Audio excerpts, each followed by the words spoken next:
सुरुचि ने प्रवचन सुन सुन के प्रतिज्ञा ले ली थी कि अब वो कोई भी पाप नहीं करेगी, सबसे अच्छे से बात करेगी, किसी के साथ बुरा नहीं करेगी। बहू, ये मच्छर तेरे गाल पे कब से बैठा है? अरे काट लिया तो गाल गुलाब की तरह लाल कर देगा। बैठे रहने दो माँ जी, उसे आराम करना होगा। उसने मेरे गाल को अपना घर समझ लिया है, तो मैं उसे बेघर क्यों करूं? अरे ज्ञान की बारिश बाद में करना, अपने गाल का मच्छर हटा ले। मलेरिया हो गया तो तुझे आराम करना पड़ेगा। माँ जी, डेंगू मलेरिया तो सांसारिक बीमारियां हैं, हमें इनसे ऊपर ही तो उठना है ना। अरे बेटा, इनसे आदमी ऊपर ही उठ जाता है। क्या हुआ? काट लिया। अरे मैंने तो कहा ही था, मार देना था उसको। नहीं नहीं माँ जी, उसे भोजन करना था, मैंने उसे पोषण दिया है, मुझसे पुण्य का काम हुआ है। अरे उड़ रहा है टुनटुना के, ताली बजा के मार दे वरना फिर काट खाएगा। नहीं नहीं माँ जी, जीव हत्या करना पाप है। मैंने एक बार व्हाट्सएप पे एक उपदेश पढ़ा था, मच्छर आपको काटे ये उसका जुनून है, उसके बाद आप खुजाओ ये आपका सुकून है। लेकिन कभी मच्छर को मारना मत, क्योंकि उसकी रगों में आपका ही खून है। अरे तू और तेरा व्हाट्सएप का ज्ञान, भगवान बचाए। सुरुचि की ये पुण्य करने की आदत से कई बार सुरुचि का नुकसान होता, लेकिन फिर भी वो पाप से दूर रहती। सुरुचि, मेरे सर में जुएं हो गई हैं, निकाल दोगी? कोई आपको अपने घर से निकाले, आपको अच्छा लगेगा क्या? अरे लेकिन परेशान करती हैं जुएं, दिन भर सर खुजाता रहता हूँ। देखो, इसी बहाने तुम्हारे सर की चंपी हो जाती है। तुम्हें तो जुओं को थैंक यू कहना चाहिए। तभी बाहर से ससुर जी की आवाज आती है। बहू, बहू।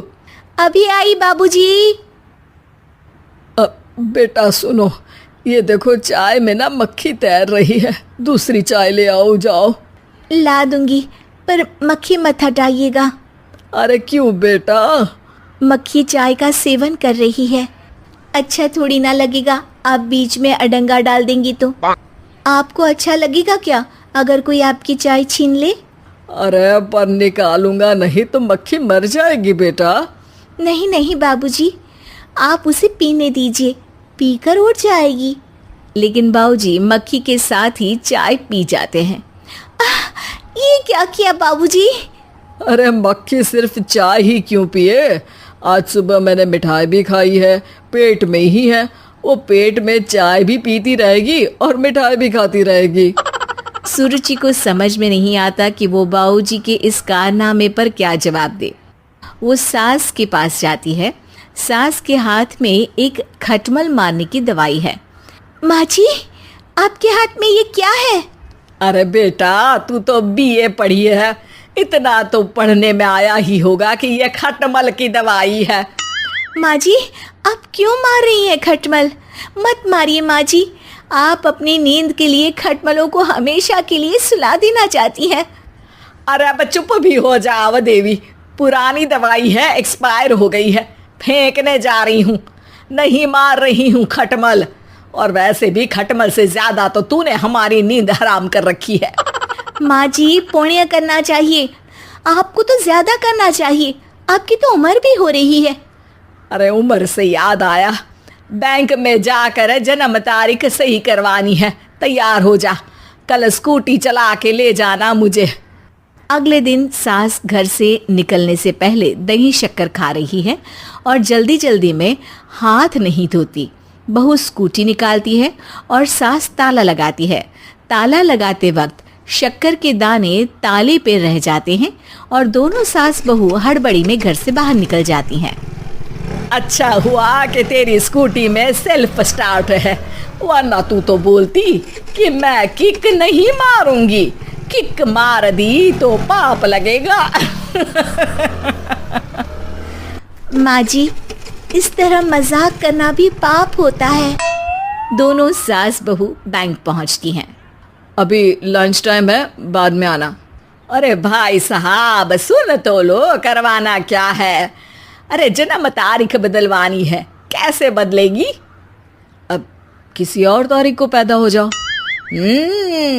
यही चुटकुला आप अपने मैनेजर को भी सुना पाओगे ना? वो भी हंस ले थोड़ा, अभी बुलाती हूँ। अरे अरे रुकिए रुकिए, ये फॉर्म भरिए और आधार कार्ड दीजिए। अरे राम रे, आधार कार्ड तो भूल ही गई, उसके बिना तो नहीं होगा।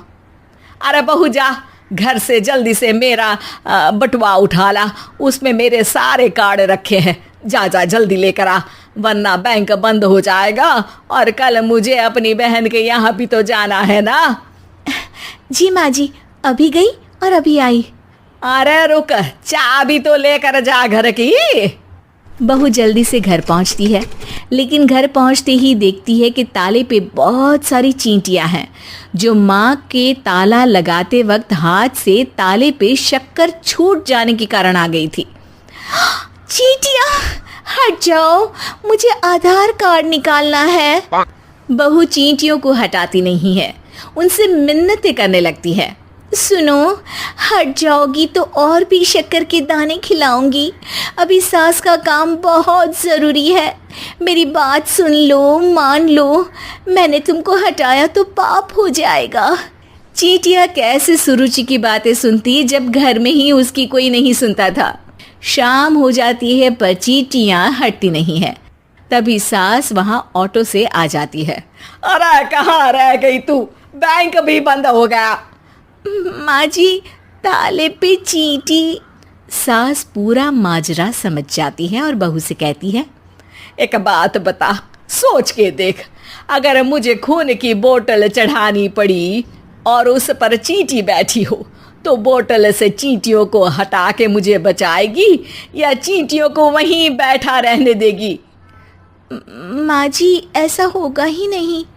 अरे चींटियों को तो मीठा पसंद होता है, खून की बोतल पे तो मच्छर आएगा, क्योंकि खून तो मच्छर पीता है। सास सर पकड़कर बैठ जाती है और रोने लगती है। तभी ससुर जी और सुरुचि का पति भी वहां आ जाता है। अरे रो क्यों रही हो? रहने दो जी, तुमको बताया तो तुम भी रोने लगोगी अपनी किस्मत पर। अगले दिन सास अपनी बड़ी बहन के यहाँ चली जाती है।